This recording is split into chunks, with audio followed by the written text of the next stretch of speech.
What's up, everybody? Happy Wednesday. Hope all you're having a great day so far today. Getting into this episode of GH. This was a hot mess. Um,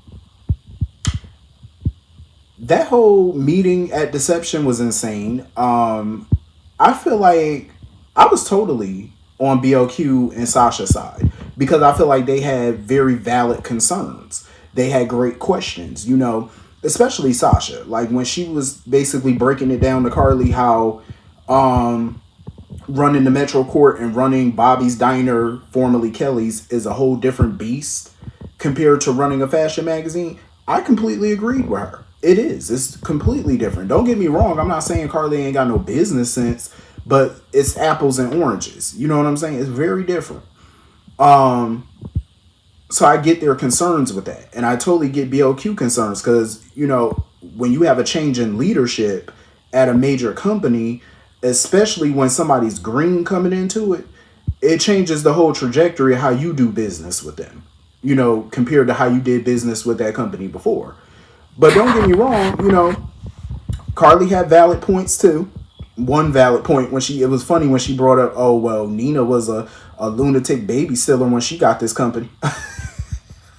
I said that shit true. But Nina had something that Carly did not have. Nina had Maxie. You know what I'm saying? Like, she had Maxie to help her out with the running of the company because Maxie knew Crimson inside and out. She had that help. Carly ain't got that help. Carly got to learn this shit by herself. That's the difference. The major difference. That's a major difference there. What annoyed me was when Carly brought up the fact that, oh, I was a founding partner or a founding member in Deception before. No, you were not. No, that's a lie. Carly was not no founder of Deception. Scott Baldwin, Dominique, and Julia Barrett were the founders of Deception. They originally started that company. Only reason Carly got involved with the company in the beginning was because Laura was trying to buy Deception. And Sonny was her financial backer. And Sonny pretty much made it a condition that in order for him to financially bankroll the purchase of Deception, Carly had to come in as a partner. She had to come in as a co-CEO, basically, a partner with Laura. That was the deal. So Carly got shoehorned into the company thanks to Sonny because he wanted her to have something to do instead of hanging around the penthouse or being all up in his business. He shoehorned her in. So she was not a founder of nothing. Hey, let's be real about that. Let's not try to recreate history here because that's not how it went down. She ain't found a damn thing. She got yet another man to hand her something. The same way she got Crimson. A man handed it to her. She ain't worked for it. She got it handed. So for her to sit there and tell that little lie, I'm like, you better go on somewhere with that nonsense. And I don't blame Tracy either for, being skeptical about Carly taking control of Deception and stuff because I would be concerned. You know what I'm saying? I do feel like Carly did give them a good deal. Like she's not going to charge them for the month of April for the April issue or whatever. She's not going to charge them. She's going to prove her value or whatever to show them that they can do business with her. I hate the fact that Carly did get one over on Tracy. I'm like, how the hell could... I mean, don't get me wrong. Like I said, Carly is not stupid. You know what I'm saying? But for her to get one over on Tracy, the Quartermain, especially in a business setting, I'm like, really? But it was a good deal nonetheless. You know what I'm saying? Because they're getting more advertisement space. They're getting more, pages or whatever in the magazine. So I guess that's a win for them too. But like I said, I don't blame Tracy and them. I'd be skeptical. I really would be. And what I couldn't stand too was when Carly was like, oh, Drew is taking a smaller gamble on me than than Julian did with Nina. How is it a smaller gamble? Julian was trying to tank the damn company. He didn't care about Crimson. Crimson was on his last legs when he handed it over to Nina. You know what I'm saying? Nina and Maxie worked their ass off to bring that company back from the brink and turned it into a success. Carly is getting the company when it's in great condition. You know what I'm saying? The company was in great financial condition when Carly got it. So in my opinion, Drew is taking a huge gamble on Carly running the company because one false move or one bad business decision could crumble everything Nina and Maxie included worked for all these years. And I'm gonna always put Maxie into it because Maxie spent a lot of years at that company before she went to Deception. You know what I'm saying? She helped Nina bring that company to success. So I'm always gonna lump Maxie in there and give her flowers because it was days where Maxie ran that company by her damn self. You know what I mean? So just to put that out there. But like I said, I'm gonna give Carly a little bit of the benefit of the doubt to see what she does in the future with it. You know, see if she can do it on her own or whatever without a partner or somebody guiding her on business decisions and whatnot. Let's see if she can make some smart ones on her own. I ain't gonna front. I like how the reporter came in and interviewed Nina and then went to go interview Carly because I'm glad that they're giving this media attention because this is big news. You know, here you got Nina after running Crimson for years, getting ousted, and Drew putting his girlfriend in the company. That is news. So I'm glad that they got a reporter, asking questions and poking in on this. Because in real life, it definitely would be news. Like, we'd be seeing it all on the blogs in the business section. I like the way Nina handled it, though. Nina handled it with poise. You know, she didn't try to throw Carly under the bus or nothing like that. She was like, listen, I'm sure Carly gonna take it into another direction. Take Crimson into a whole different direction or whatever. I like how she said off the record, Drew is not a businessman. That man basically think with his little male part instead of this. And I agree because it was a stupid business move to oust Nina and stuff. He had no real business reason to fire that woman. And I love how the reporter went to Carly and pretty much asked her how this all came to be. You know what I mean? I feel like Nina did a better job at, answering that question than I would have because I would have laid that shit all out on the line. I would have told that reporter the real tea. I'm just saying. I enjoyed the little back and forth between Lois, Olivia, and Nina. I enjoyed it because they all was standing on business. They all was standing their ground and shit with each other. And I feel like each side pretty much told some truths. At the end of the day, I do agree with Olivia too, though. Like, Nina needs to, own up to her shit and stop trying to blame everybody for her issues. You know what I'm saying? Stop trying to blame everybody for shit that she does. At the end of the day, she needs to be honest with herself and admit it to herself and to other people that she really did turn Carly and Drew in to be vindictive. Because she did. Yeah, it's true that they are, what they did was illegal, but that's not the sole reason why she did it. That's not even the whole reason why. That's not the whole reason she turned them in. You did it to be vindictive and petty. But Nina won't admit that, though, and that's part of the problem. She needs to own it. Like, if you did it to be petty, own that shit. I ain't gonna be mad at it, me personally, because I don't care. Own it. Shit, look at Drew. He fired her and hired Carly to be petty and vindictive. Everything y'all doing back and forth to each other is petty. So you might as well own it. Ain't no sense in lying about it. I love me some Lois and whatnot. But what annoyed me with her was, why is she poking her nose all up in Sonny and Nina's business, though? Because my whole thing is, I understand she felt like, oh, I'm trying to be a friend. Well, if you're trying to be a friend, where the hell were you when Sonny was dealing with way worse issues than this? Like, this whole rift that he has with Nina right now is child's play compared to the stuff Sonny been through over the years. His son got blown up. Another son got shot by him. Like, Sonny was shot and put into a wheelchair. She was nowhere to be found, not even a mention. So where was you during all those times? Why are you popping up now trying to get in the middle of his marital business? I'm just saying. I love me some Lois, but come on now.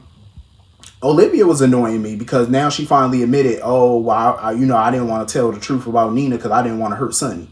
Well, that's pretty much, why Lois told him the truth, because she felt like she didn't want to hurt him, but he needed to know. And what pissed me off with Olivia was, so it's funny because she tried to blame Lois and say, oh, well, you chose your friendship with Sonny over our friendship. You chose your friendship with Sonny over your marriage, though. Because you just admitted that you didn't want to tell Sonny because you didn't want to hurt Sonny. But what about your husband? That man was walking around here for months being accused of something that he did not do, and you sat back and did nothing once you found out the damn truth. Once you found out the truth, you wanted him to keep that shit secret even longer, while he continued to take the blame. Olivia is a shrew. She is a piss poor wife. I'm just saying. I'm telling you, Ned should have been let her go. I would have been let that ass go, because that ain't loyalty. Like, you rather be loyal to your baby daddy than your current husband. who's also now your baby daddy. Like, that's just crazy to me.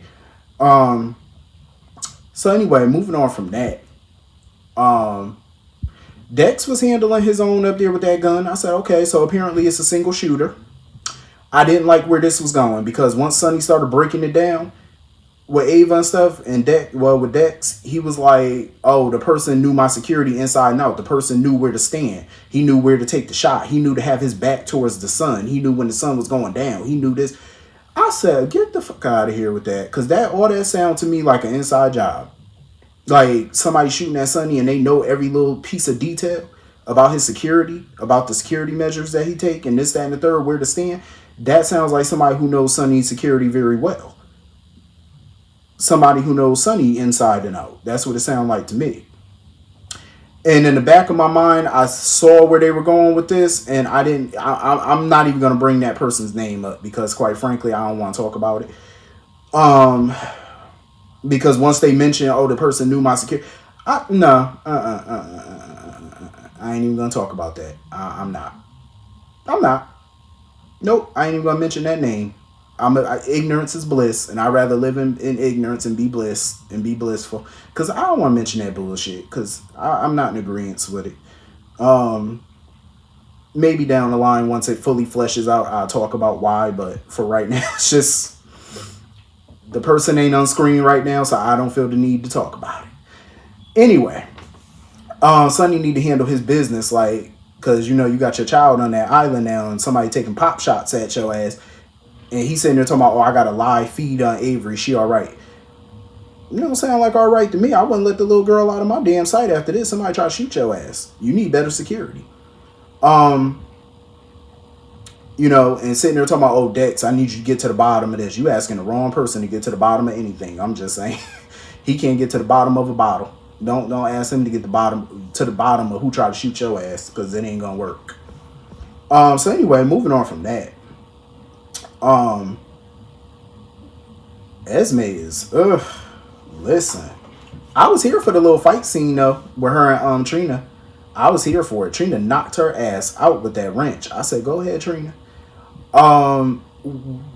Trina did a miscalculation though, because I was looking at Trina like, so you just gonna leave her on the floor bleeding? You're not gonna tie her up?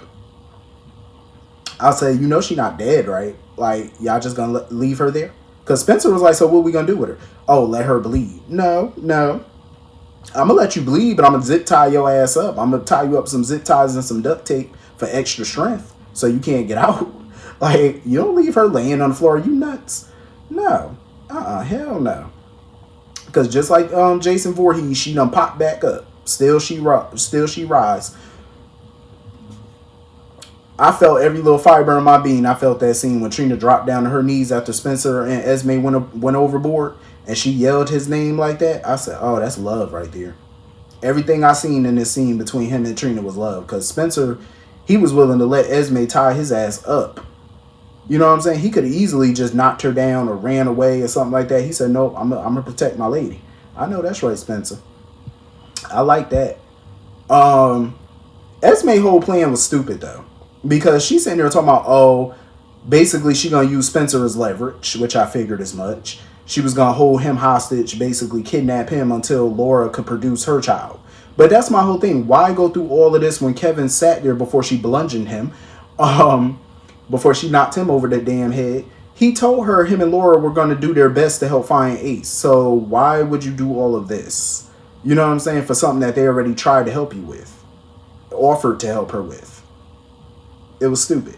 But a part of me feel like she also did this because she's still mad about Spencer choosing to be with Trina and stuff like that. She couldn't. It's jealousy. It's definitely jealousy. It ain't all about Ace. It's jealousy. She don't want Trina to have him. So I wonder how Spencer's gonna come back, because now that he went overboard to go film his movie and whatnot, how they gonna bring him back? I wonder if they gonna pull like, oh, he presumed deceased or whatever. I wonder if they gonna pull that nonsense. You know what? I'm gonna talk about it. I ain't even gonna lie to y'all. I wasn't gonna talk about this at first, cause what I just said, I was gonna wait to talk about this Sonny situation, because I know I said I was gonna wait, but I thought about it. I'm not gonna wait. I'm gonna talk about it because I didn't talk about it at all these past month or so when the announcement came out. about a certain individual. So I'm gonna talk about it a little bit. Am I happy that Jason Morgan is coming back? No. I'm gonna be real with you. I'm not happy about it. Not at fucking all. I'm not happy. And I'm gonna tell you why. It's nothing against Steve Burton. It's nothing against the actor. It's the character. I'm not happy. Because if they're gonna bring him back, like they always bring him back, and it's nothing's changed, he can stay gone. He can stay gone. I watched Days of Our Lives earlier. I'm gonna tell you right now, watching this Harris character, it just felt like a little Jason Morgan light. Like he just felt like Jason Morgan with a police badge, and I'm just like, I'm not feeling this. No, so I'm not thrilled, not at all. I know some of y'all are, and kudos to you if you are. I'm happy for you, but because once Sonny was like, oh, this person know my security system and stuff like that, I said, that makes sense. So let me guess, Jason is brainwashed again or something? Because that's the only explanation that it would make sense for Jason to be the one to shoot her. Because whoever this is knows Sonny inside and out, knows security perimeters, know everything. Because remember when Jason came back, he knew the security system for the safe house. He knew it. So it's not surprising if this is the same thing. So I'm just like, this how y'all bringing him back again? Because apparently Steve Burton is supposed to be taping his scenes next week, so he should be back sometime after February sweeps. I'm not looking forward to it. I'm not. I'm gonna try to be very minimum in my talk of Jason, like very minimum, very. I don't know. I'm just not happy about that shit. I'm not. Maybe I'll change my mind. I gotta see what the story is and see how he come back. Maybe, but if it's the same old with him, I'm good. Like, if it ain't nothing exciting, I'm not gonna get excited. I'm not gonna hold my breath. But anyway, I just had to be honest. That's my honest opinion about it. It's my honest reaction to it. So yeah, that was pretty much the whole episode. Hit the comment section. Let me know what you all thought, and I will see you all later. Have a great night. Peace.